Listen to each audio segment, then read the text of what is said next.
لا نبي بعده وعلى آله وأصحابه الذين أوفوا عهده الذين هم مفاتيح الرحمة ومصابيح الغرر. أعوذ بالله من الشيطان الرجيم. بسم الله الرحمن الرحيم. ولا تحسبن الله غافلا عما يعمل الظالمون إنما يؤخرهم ليوم تشخص فيه الأبصار مهطعين مقنعي رؤوسهم لا يرتد إليهم طرفهم وأفئدتهم هواء. وأنذر الناس يوم يأتيهم العذاب فيقول الذين ظلموا ربنا أخرنا إلى أجل قريب نجب دعوتك ونتبع الرسل أولم تكونوا أقسمتم من قبل ما لكم من زوال وسكنتم في مساكن الذين ظلموا أنفسهم وتبين لكم كيف فعلنا بهم وضربنا لكم الأمثال. صدقت يا رب العالمين. محترمین مکرمین، درس قرآن کے سلسلے میں سورۃ ابراہیم کی آخری رکوع کی چند آیات کی تلاوت کی گئی. ارشاد ربانی آیت نمبر 42 کا ترجمہ وَلَا تَحْسَبَنَّ اللَّهَ، اے مخاطب گمان نہیں کرنا، کبھی سوچنا بھی نہیں اللہ کے بارے میں غافلاً کہ وہ غافل ہے، بے خبر ہے، عما اس کاروائی سے یعمل الظالمون جس کاروائی میں ظالم لوگ چپکے چپکے لگے ہوئے ہیں، اس کاروائی سے اللہ غافل نہیں ہے، پکڑتا کیوں نہیں ہے. انما یؤخرهم، پختہ بات یہ ہے کہ وہ ڈھیل دیتا ہے، مہلت دیتا ہے، وقت دیتا ہے، لیوم ایک دن کے، اس دن کے لیے تشخص فیہ الابصار آنکھیں اس میں کھلی کی کھلی رہ جائیں گی، اونچی کی اونچی رہ جائیں گی، اوپر کی پلک نیچے کی پلک کے قریب بھی نہیں آ سکے، یعنی پلک جھپکنے کا موقع بھی نہیں ملے گا. اس دن اللہ پکڑے گا. اللہ ہم سب کی حفاظت.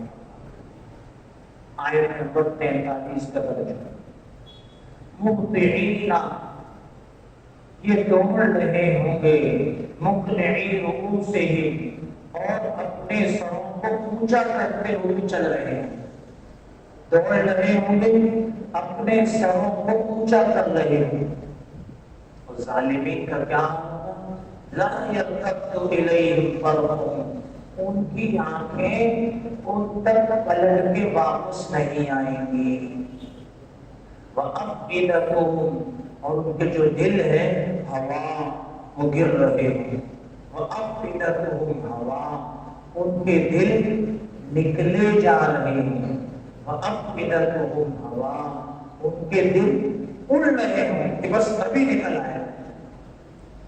آیت نمبر 44 سے وَأَنذِرِ النَّاسَ، میرے محبوب صلی اللہ علیہ وسلم آپ لوگوں کو ڈرائیے، یوم اس دن سے یأتیہم العذاب، جب عذاب ان پر چڑھ آئے گا، ان کو اپنی گرفت میں لے لے گا، فیقول الذین ظلموا، ظالمین کہیں گے ربنا، اے ہمارے پروردگار، اخرنا، مہلت دے دے، ڈھیل دے دے، ایک موقع دے دے، الی اجل قریب، ایک مقرر مدت تک، ایک مقررہ لمٹ تک مجھے تو موقع دے، مجھے بھی دعوت تک، ہم تیری دعوت کو قبول کریں گے، تکبر نہیں کریں گے، غرور نہیں کریں گے، یہ نہیں کہیں گے ملا گیری چھوڑ دو،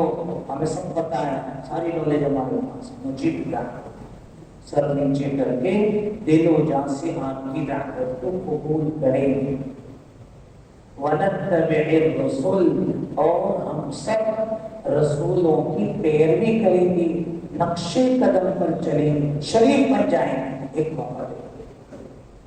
اللہ کی طرف سے جواب آیا، اولم تکونوا، کیا تم نہیں تھے، اقسمتم، بڑی بڑی قسمیں کھاتے تھے، من قبل، اس سے پہلے، ما لکم من زوال، کہ تمہارے سامنے کوئی پر نہیں مار سکتا، تمہیں تو زوال آئے گا ہی نہیں، تمہاری اقتدار کو کوئی ہاتھ نہیں لگا سکتا، ہاتھ تو دور کی بات ہے، تمہیں کوئی میلی آنکھ سے دیکھ نہیں سکتا، قسمیں کھاتے تھے، ہم تک کوئی پہنچ نہیں سکتا۔ اللہ کی کیسی پہنچ ہے، کہاں تک ہے، ہم سب بے خبر ہیں۔ آیت نمبر 45 45 کا درجہ، بس اقل تم ایک اور بات یاد کرائے، تمہاری رہائش تھی، تم رہتے تھے اس محلے میں، اس جگہ میں، فی مساکن الذین ظلموا، جب ظالم لوگوں کے گھر تھے، پہلے وہ لوگ رہ کر گئے تھے، الذین ظلموا انفسہم، ان لوگوں کی رہائش تھی، تم نے گھر بنائے، زندگی گزاری، جنہوں نے اپنی جانوں پر ظلم کیا، پھر چھپایا نہیں ہم نے، وَتَبَيَّنَ لَكُمْ، تمہارے لیے واضح کر دیا، کھول دیا، کیف فعلنا، کیسے کیا، فعلنا، ہم نے، بہم، ان کے ساتھ، وضربنا، اور ہم نے مثالیں بیان کی، لکم، تمہارے لیے، امثال، بڑی بڑی مثالیں بیان۔ یہ آیات کا ترجمہ آپ کے سامنے پیش کیا، سورۃ ابراہیم کے آخری رکوع کی 4 آیات کا ترجمہ پیش کیا۔ گزشتہ آیات میں سے آیت نمبر 40 اور 41، اس کی تھوڑی سی تفسیر، کچھ اشکالات، اس کے جوابات رہے گے۔ اس کا ترجمہ یہ ہے، رب اجعلنی، اے میرے پروردگار، مجھے ایسا کر دے، مجھے بنا دے، مقیم الصلاۃ، میں نماز کو قائم کرنے والا بن جاؤں، ومن ذریتی، اور میری اولاد کو بھی ایسا کر دے کہ وہ کیا کرنے والے بن جائے، نماز کو قائم کرنے والے بن جائے۔ ربنا، اے ہمارے پروردگار، وتقبل دعا، جتنی دعائیں مانگی سب قبول کر۔ یہ کون دعا کر رہے ہیں؟ حضرت ابراہیم خلیل اللہ صلوات اللہ علیہ وسلم۔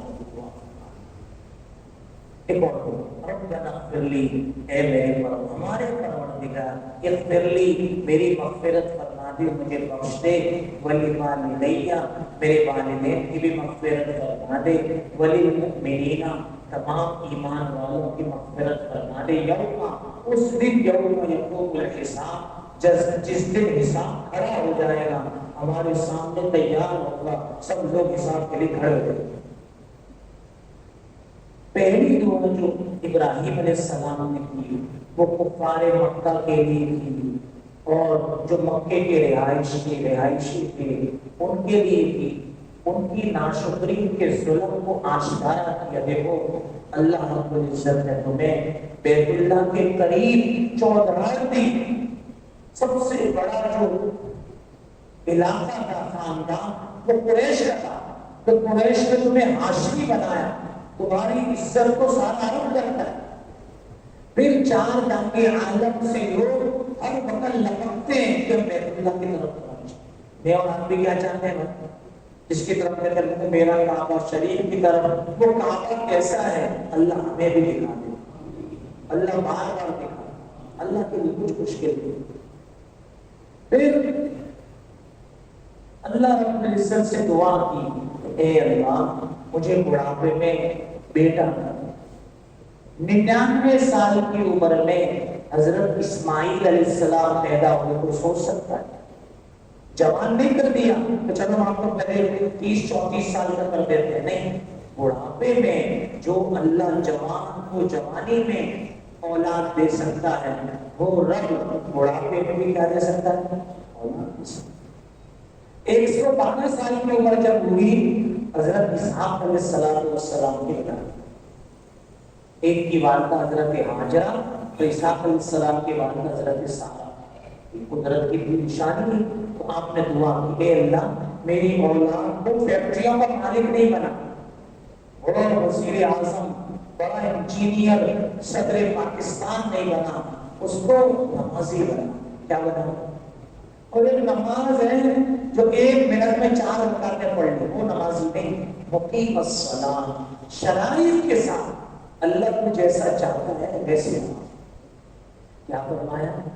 جب نمازی نماز سے فارغ ہوتا ہے تو کالے کپڑے میں لپیٹ کر وہ نمازی کے منہ پر مارتی جاتی۔ ایک روایت میں فرمایا نمازی جب نماز سے فارغ ہوتا ہے تو نماز کو اللہ زبان دیتا ہے، اللہ تجھے ایسے ہی تباہ کرے جیسا تم نے مجھے سمجھا۔ ایک روایت میں فرمایا 60 سال تک آدمی نماز پڑھتا ہے، ایک نماز بھی قبول نہیں، تو نماز کو سیکھ کر پڑھتا۔ 12 میل کا سفر کیا علامہ انور شاہ کشمیری رحمۃ اللہ علیہ، جن کے کچھ فضائل میں نے بتلائے، جو براہ راست استاد ہے علامہ سید محمد یوسف البنوری رحمۃ اللہ علیہ، جنہوں نے جمشید روڈ پہ 1954 میں جامع علوم الاسلامیہ علامہ سید محمد یوسف بنوری ٹاؤن قائم کیا ہے۔ 4 دانگ عالم نے کائنات کے چپے چپے میں اس کے فضلاء، علماء، قراء، اتقیاء، اذکیاء، اصفیاء، صلحاء، بزرگان دین کی خدمت کر رہے ہیں، مختلف اداروں میں، مختلف خانقاہوں میں، مختلف مدارس میں، جس شعبے میں جائیں آپ کو اس بنوری ٹاؤن کا فاضل پوری دنیا میں ملے، پاکستان میں بھی آپ گھومیں آپ کو سب جگہ ملے۔ میں نے بھی 2-4 لفظ وہیں سے سیکھے آپ کے سامنے رکھے۔ اللہ رب العزت نے علامہ انور شاہ کشمیری رحمۃ اللہ علیہ کو درد دیا تھا، مولانا رشید احمد گنگوئی جن کا لقب تھا قطب الاقطاب، جتنے ابدال قطب ہوتے ہیں ان کے سردار، مولانا رشید کیسے آنا ہوا؟ میں ایک چیز کے لیے آیا ہوں، دعا فرمائیے میں نماز ٹھیک طریقے سے پڑھنے والا بچہ ہوں۔ ہم کیا کہتے ہیں تو سب سے اچھی نماز پڑھتا ہوں۔ گرمی میں پیدل سفر کیا 12 میل سے اور حضرت کے پاس تشریف، حضرت نے فرمایا کیا بات ہے، نماز ٹھیک ہو گئی تو سب ٹھیک ہو گیا۔ سیاست، معیشت، اخلاقیات، معاملہ، معاشرت اور جناب اندرون بیرون سب کچھ ٹھیک ہو گیا، نماز ٹھیک ہو گئی، نماز کے ذریعے سب ٹھیک ہو جاتا۔ اللہ ہمیں نماز سیکھنے کی توفیق۔ میرے استاد شہید اسلام حکیم الاسد، کئی کتابوں کے مصنف مولانا محمد یوسف دیہانی شہید رحمۃ اللہ علیہ فرماتے تھے کہ اتنی زندگی ہو گئی لیکن میں نماز ابھی تک سیکھ ہی رہا ہوں۔ 60 سال سے زیادہ کی عمر میں بتا رہے ہیں ابھی تک میں نماز کو سیکھ رہا ہوں۔ ہم کہتے ہیں تو سب کچھ آتا ہے، نماز مجھے بہت اچھی ہوتی ہے۔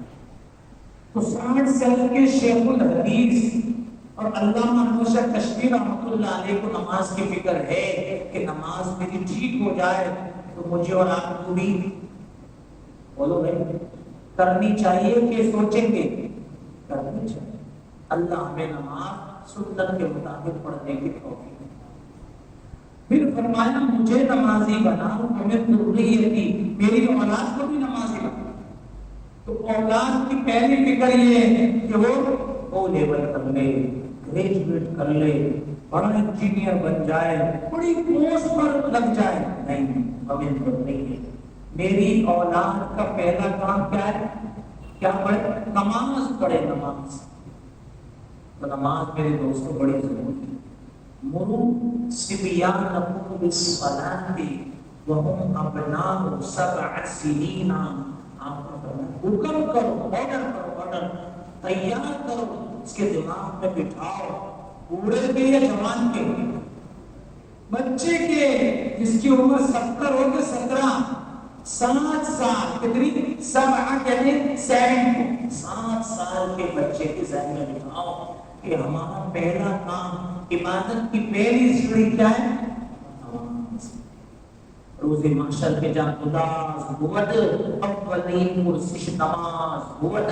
قیامت میں پہلا حساب بھی بولو بھائی نماز حجت ہے. حساب کتاب پیش ہونے کے وقت حجت ہے، اور قبر میں نور ہے، اور جنت میں جانے کا داخلہ و ذریعہ ہے نماز. نماز نہیں پڑھیں گے اس کے لیے حجت نہیں ہے، اس کے لیے ظلمت ہی ظلمت ہے، وہ پریشان.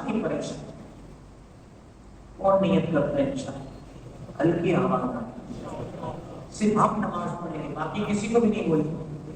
کون بولے گا؟ ماہانہ بولے کہ سالانہ، روز بولے، اچھا لگے برا لگے، میرا دل چاہے آپ کا دل نہ چاہے، ہم سب کا نہ چاہے، پھر بھی کیا مطلب؟ اور کیا کہتے ہیں؟ چل نکل نماز کے نہیں آئی جوان کے لیے مسکرا کے، یہ وہ فاسق، وہ بے نمازی، وہ روزہ خور، نمازیں چھوڑ، چل نماز کے لیے، ورنہ پولیس بھیجتا نہیں. کیا کہتے ہیں؟ ماشاء اللہ آئیے تشریف. کیا تیار؟ نماز تیار. کیا کہیں گے؟ جماعت تیار. کون کہے گا؟ ہلکی آواز. بڑا دل گردہ چاہیے روز کہنے کے اللہ کو، اور اپنے اوپر سے شروع کریں گے اور اپنے بچوں سے شروع کریں گے. یہ نہیں اپنا تاجر گزار ہے، بچہ کبھی نظر نہیں تھا. پھر فرمایا میری ساری دعائیں قبول کر. تو عمل کے بعد دعا کرنی چاہیے. پہلے جو امام صاحب ہوتے تھے نا، ہر نماز کے بعد کہتے تھے ربنا تقبل منا انک انت السمیع العلیم. اب بہت کم سنتے ہو گئے. پہلے جو نماز پڑھی تھی نا، آپ اس کو کیا فرما لیجیے؟ قبول. کیا؟ تو قبولیت کی دعا، تلاوت کی اللہ قبول کر، ذکر کیا قبول کر، درس قرآن دیا اللہ اس کو قبول کر، نماز کی دعوت دی اللہ اس کو قبول کر. اور ابھی قربانی کریں گے ذی الحج میں، کیا کر رہے اللہ؟ کما تقبلت من خلیلک و حبیبک. اللہ اپنے خلیل سے بھی تو قبول کیا، اپنے حبیب سے مجھ سے بھی کیا کر رہے؟ قبول کروانا. پھر ربنا اغفر لی، مجھے میری مغفرت. اتنے بڑے نبی، یعنی آپ کا نمبر دوسرا نمبر ہے. آپ سے برا ہے بھائی. ابراہیم علیہ السلام تمام نبیوں میں سب سے پہلا نمبر کس کا ہے میرے بھائیوں؟ حضرت احمد مصطفیٰ محمد مصطفیٰ صادق المصدوق صلی اللہ علیہ وسلم کا پہلا نمبر. آپ نبی الامت بھی ہے، آپ نبی الانبیاء بھی ہے. تحریر الناس میں قاسم اللہ قاسم نانوتوی رحمۃ اللہ علیہ، آپ نبی الامت امت کے نبی ہیں. آپ نبی الانبیاء، تمام نبیوں کے بھی آپ نبی ہیں. یعنی تمام نبی اگر آپ کے سامنے آئیں گے، ہر آدمی اپنی شریعت چھوڑ دے گا، ہر آدمی اپنی کتاب چھوڑ دے گا. کس کی شریعت میں چلے گا؟ حضرت محمد مصطفیٰ صلی اللہ علیہ وسلم. ربنا اغفر لی. تو دوسرا نمبر ابراہیم علیہ السلام، کس کا بھائی؟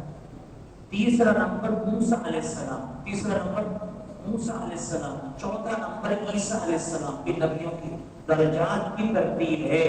تو مغفرت مانگ رہے ہیں، مجھے آپ کو بھی کیا کہنا چاہیے؟ لقمان حکیم نے اپنے بیٹے سے کہا بیٹا اللہم اغفر لی کی کثرت کیا کرو. اے اللہ کو خیریت؟ فرمایا ہاں. کبھی کبھی اللہ کی رحمت کی بدلی تیار ہوتی ہے، کسی کے منہ سے اللہم اغفر لی نکل جاتا ہے، اللہ پاک اس کی مغفرت فرماتے ہیں. تو کثرت سے کیا کہنا چاہیے؟ اے اللہ میرے گناہوں کو معاف فرما دے، میری مغفرت فرما دے، میرے پاس نیکیاں نہیں ہے تو معافی ہے، اے اللہ مجھے معاف کر دے۔ اللہ پاک کیا کرے؟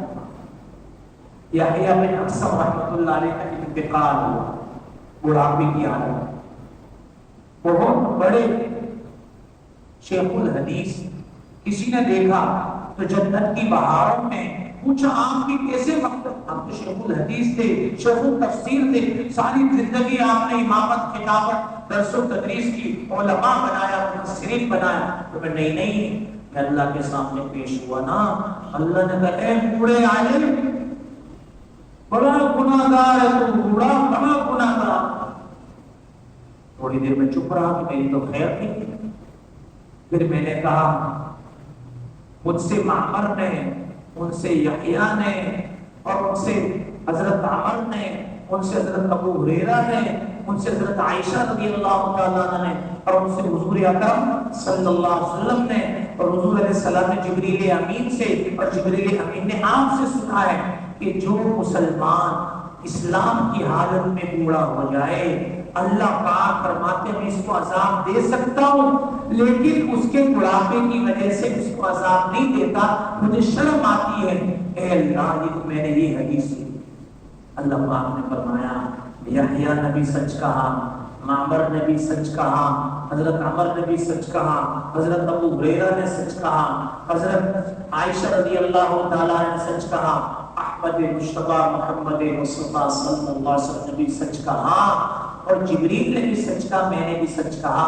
جا میں نے اس حدیث کی بنیاد پہ تیری مغفرت کر۔ اللہ سے کیا مانگنا چاہیے؟ اے اللہ مغفرت مانگ، وَلِوَالِدَيَّ، ماں باپ کے بھی مغفرت مانگنی چاہیے۔ لیکن یہ دعا کس کی ہے؟ حضرت سوال ابراہیم علیہ السلام کے ابا تو مشرک تھے، بت گر، بت فروش، بت سپلائزر، کتنے؟ 3 راہ ہیں، بت گر، بت فروش، اس میں بھی راہ ہے، اور بت سپلائزر، بناتے بھی تھے، پہنچاتے بھی تھے اور بیچتے بھی تھے۔ کیوں دعا؟ مفسرین نے کئی جواب دیے۔ پہلا جواب یہ ہے کہ یہ دعا آپ نے اس وقت کی جب آپ کو پتہ نہیں تھا کہ اللہ مشرک کی مغفرت نہیں کرتا، ان الشرک لظلم عظیم، اس کا پتہ نہیں تھا۔ ان اللہ لا یغفر ان یشرک به ویغفر ما دون ذلک لمن یشاء، جب یہ آیت نہیں اتری تھی اور جب اس کا پتہ نہیں تھا، آپ نے اس سے پہلے دعا مانگی، کیونکہ 11ویں پارے میں سورۃ ہود میں فرمایا وما كان استغفار ابراہیم لأبیہ الا عن موعدۃ وعدها إياه فلما تبين له انه عدو لله تبرأ منه۔ ابراہیم علیہ السلام نے اپنے ابا کے لیے استغفار نہیں کیا، ایک وعدے کے لیے، کیونکہ ابا سے کہا تھا کہ میں اپنے رب سے آپ کے لیے مغفرت مانگوں، وعدہ پورا کیا۔ یہ کب؟ جب تک اللہ نے فرمایا نہیں تھا کہ میں مشرک کی مغفرت نہیں کروں۔ فلما تبين له، جب بات کے لیے واضح ہو گئی، انہ شان یہ ہے کہ وہ ابراہیم کے والد آزر عدو للہ، کس کے دشمن ہے؟ تبرأ منہ، آپ نے توبہ استغفار نہیں کی۔ تیسرا جواب یہ ہے کہ والدیہ سے مراد آدم علیہ السلام مراد، حوا علیہ السلام مراد ہے، جیسے کہ تفسیر بیضاوی نے، تفسیر کشاف نے، اللہ محمود بغدادی رحمۃ اللہ علیہ، آلوسی رحمۃ اللہ علیہ روح المعانی میں لکھتے ہیں، ان کے لیے ہے کوئی اشکال نہیں۔ ایک بات یہ پتہ چلی، مغفرت کی بات ہو گئی ماں باپ کے لیے، ایک بات یہاں سے یہ پتہ چلی، ایصال ثواب بھی قرآن و سنت سے ثابت ہے۔ ایصال کا مطلب پہنچانا، ثواب کا مطلب ہے اجر۔ جیسے کسی کا انتقال ہو گیا تو 3 دفعہ قل اللہ شریف پڑھ کے ہم نے پہلے اس کا ثواب پہنچا دے، اس کو عربی میں کہتے ہیں بولتے جانا بھائی ذرا زور سے، ایصال ثواب۔ 2 نفل پڑھ لیے، پہلے اس کا ثواب پہنچا دیجیے فلاں مرحوم مرحومہ کو، اس کو کیا کہتے ہیں؟ 10 روپے دے دیے، پہلے اس کا ثواب پہنچا۔ مسجد بنوا دی، مدرسہ بنوا دیا، فلاں مرحوم، اس کو ایصال ثواب۔ ایک تو ایصال ثواب ثابت ہے، دوسرا ربنا اغفر لنا ولإخواننا الذین سبقونا بالایمان، کہ اللہ ہماری مغفرت فرما، ہمارے بھائی جو دنیا سے چلے ان سب کی مغفرت فرما، وہ تو چلے گئے، کوئی عمل نہیں کرتے، ہم دعا کے ذریعے ان کی مغفرت کرا رہے ہیں، اس کو کہتے ہیں ایصال ثواب۔ اپنے حدیث شریف پیش کریں، کافی فتنے جو کہتے ہیں ایصال ثواب ثابت ہی نہیں۔ آپ علیہ السلام نے فرمایا، عبداللہ بن عباس رضی اللہ عنہ راوی ہے، مرنے والے کی مثال ہے ڈوبنے والے، ڈوبنے والے کو کس کا سہارا چاہیے؟ تنکے کا، اس کو پتا ہے یہ بچائے گا لیکن پھر بھی پکڑ لے گا۔ تو فرمایا کہ تم جو اپنے مردوں کو کچھ نہ کچھ بھیجتے ہو، اس سہارے پر مردے رہتے ہیں، کچھ نہ کچھ ان کے لیے ایصال ثواب کیا۔ ایک روایت ہے، آپ علیہ السلام سے ایک صاحب پوچھنے آئے، میری والدہ کا انتقال ہوا، اس پہ حج فرض تھا، تو کیا مجھے حج کرنا چاہیے ان کی طرف سے؟ ورنہ اگر کوئی قرضہ چھوڑ کے مرتی تو ادا کر دے، ہاں کرتا، اللہ کا قرضہ تو سب سے زیادہ ہے، تم اس کی طرف سے حج کرو، حق ادا کرو۔ اس لیے علماء کا اختلاف ہے کہ حج بدل کی کتنی شرطیں۔ اب لوگ تو ایسے ہی چلے جاتے ہیں، ڈرنے کی بات نہیں، ابھی میدان جہاد میں بھی جانے تو پٹاخہ اس سے کیا ہو، کچھ نہیں ہوتا ہے۔ جب تک دانا ہے، پانی ہے، کوئی کسی کو مار نہیں سکتا۔ تو کیا عرض کروا ایصال ثواب کی بات کروا، حج بدل ایصال ثواب تو پیچھے رہ گئے، جناب آپ کراچی آ گئے تو حج بدل کی شرطیں، اب ہر آدمی حج بدل کے لیے جانا۔ پہلی شرط یہ ہے کہ جس کی طرف سے آپ حج کر رہے ہیں اس پہ حج فرض ہونا چاہیے۔ کیا چاہیے بھائی؟ حج فرض ہونا چاہیے۔ اب وہ بڑھاپے میں ابا جی مر گئے، انتقال ہو گیا، پھر میں حج بدل کر رہا ہوں، چپ کر دیتے ہیں، پھر حج فرض نہیں۔ دوسری بات، حج بدل کی دوسری شرط یہ کہ وہ اتنے پیسے چھوڑ کے دنیا سے گیا ہو، جیسے آج کل 12 لاکھ 14 لاکھ اتنے پیسے الگ سے رکھے ہوں۔ تیسری بات، اس نے وصیت بھی کی ہو۔ چوتھی بات کہ وہ موجود نہ ہو یا موجود ہو جا نہیں سکتا۔ پانچویں شرط کہ وہ اس کی طرف سے حج افراد کرے۔ یہ 5 شرطیں حاجیوں کو پتہ ہوتی ہے، حج میں چلو، حج میں چلو، طواف کرتے سر مڑوا دیتے ہیں، صفا مروہ کی صحیح بھی نہیں کرتے، کہ روک رہا ہوں اللہ، پھر مہمان آگے سب سیکھ جائیں گے، اتنا آسان پڑے گا۔ تو ایصال ثواب کی بات ہو گئی۔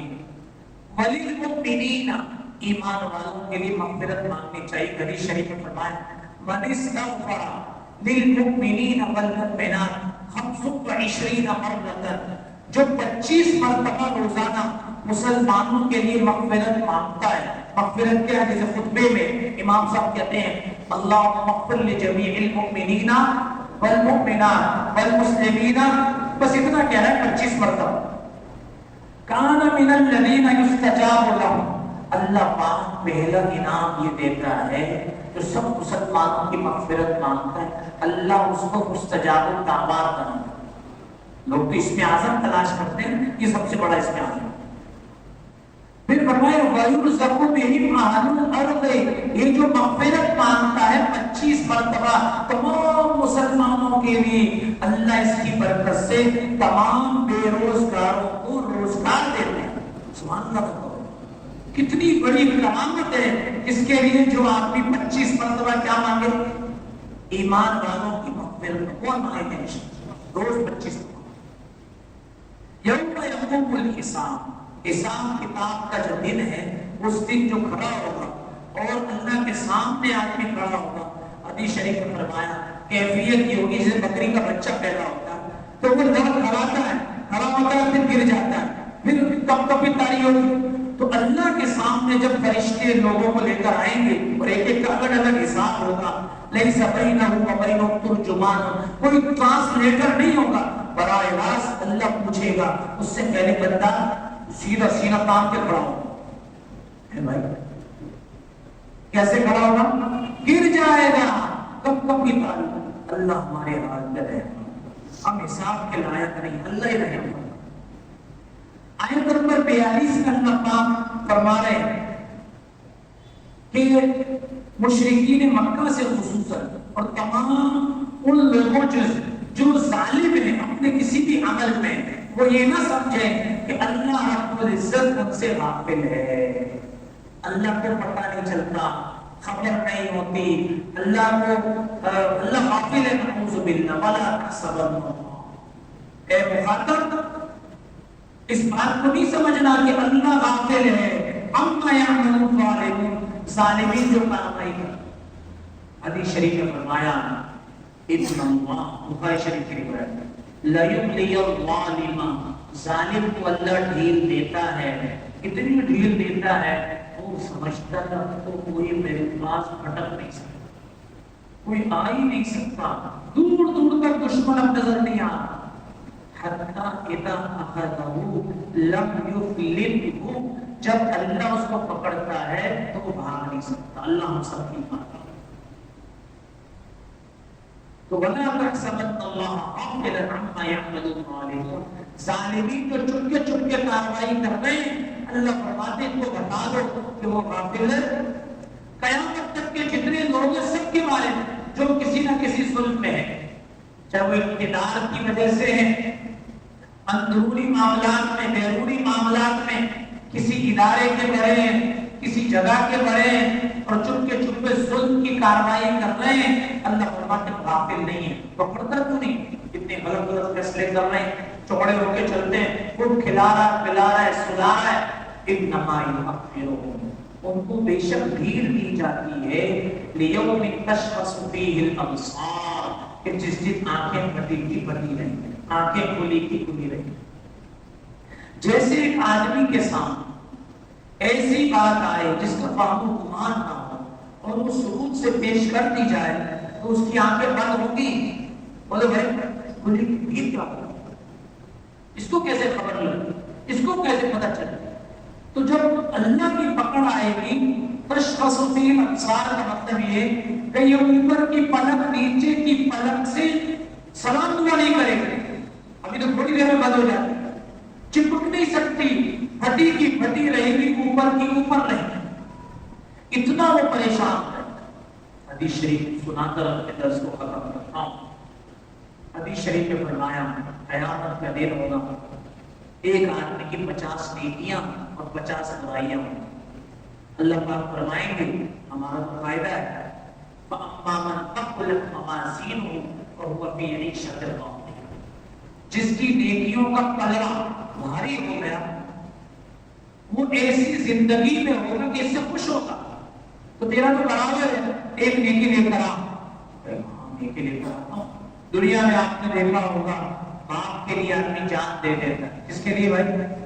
بھائی کے لیے جان دے دیتا ہے، بیوی کے لیے جان دے دیتا ہے، اس نے کہا نیکی تو لانی ہے، میں لے آؤں، سب سے پہلے ابا جی کے بھائی کے پاس جائے گا، رشتے بھائی سے کہے گا کہ تو جانتا ہے مجھے؟ ہاں تو میرے بھائی ہے۔ ایک نیکی کا سوال، یہ کیا بن جائے گی جنت میں جاؤں گا، پھر میں کیا کروں گا مجھے نیکی دے گی، الیک عنی الیک عنی، دور ہو جا دور ہو جا، میرا میرا کوئی واسطہ نہیں۔ اب ابا کے پاس جائے گا، ابا تو دے دے، ابا سے کہے اے ابا آپ میں جانتے ہیں ہاں میری اولاد میرا بچہ ہے، ایک نیکی چاہیے، ایک بس۔ ابا کہے گا آج کوئی کسی کو نیکی نہیں دے، آپ تو یہ کرتے تو دنیا میں آپ کوئی کسی کا نہیں۔ بیوی کے پاس جائے گا، بیٹے کے پاس جائے گا، دوست کے پاس جائے گا، ہر آدمی دھکار دے گا، آخر میں ماں کے پاس جائے گا کہ آج ماں منع نہیں کر سکتی۔ ماں کے پاس جب پہنچے گا تو ماں کہے گی ہاں میں نے تجھے جنا ہے، تجھے پالا ہے، تکلیفیں برداشت کیے اور تو بڑا ہو گیا، اب میں جانتی ہوں تو میرا بیٹا میں تیری ماں ہوں۔ ماں ایک نیکی دے، ایک نیکی کی ضرورت ہے، الیک عنی الیک عنی، دفع ہو جا دور ہو جا، میرا تیرا کوئی واسطہ نہیں ہے، آج تجھے کچھ نہیں ملے گا۔ اب اس کی آنکھیں بڑی ہی بڑی ہو جائے، میں تو کہتا ہے ایک نہیں، اتنی واقعہ علیہ السلام، اور ایک فرمایا ایک شخص کے پاس گناہ ہی گناہ ہوں گے، ایک نیکی ہوگی، اللہ پاک کسی طرح کارکن میں جا ایک نیکی لے کر آیا، چلتے چلتے سب جگہ سے واپس جانا ہوگا، مایوس ہو کے عدالت رب الجلال میں یہ کہے گا کیا وہ کتنا پریشان ہے، کہ مجھے ایک نیکی کی ضرورت ہے۔ اس نے کہا اچھا میرے تو سارے ہی گناہ ہے، میرے پاس ایک ہی نیکی ہے، تو لے جا۔ تو پکا کہاں پکا؟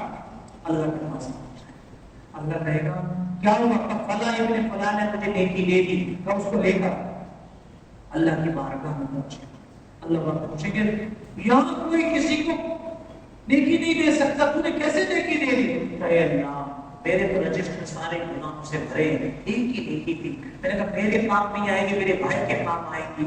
اللہ پاک کہتے ہیں اچھا مجھ سے بڑا سخی بنتا ہے، اجمل الجواد تو میں ہوں، سخیوں کا سخی میں ہوں، جاؤ ایک نیکی کی برکت سے تم دونوں کی مغفرت کرو۔ اللہ رحمت حق بہانہ کی بچویت، اللہ کی رحمت تو بہانہ تلاش کرتی ہے، ہمارے پاس تو کچھ نہیں ہے، اللہ پاک اپنے فضل سے ہم سب کی مغفرت کرے۔ الحمدللہ رب العالمین والصلاة والسلام علی اشرف الانبیاء والمرسلین اللهم ارنا الحق حقا وارزقنا اتباعه وارنا الباطل باطلا وارزقنا اجتنابه اللهم اغفر لجميع المؤمنين والمؤمنات والمسلمين والمسلمات الاحياء منهم والاموات انك سميع قريب مجيب الدعوات ربنا تقبل منا انك انت السميع العليم وتب علينا انك انت التواب الرحيم وصلى الله وسلم على سيدنا محمد وعلى اله وصحبه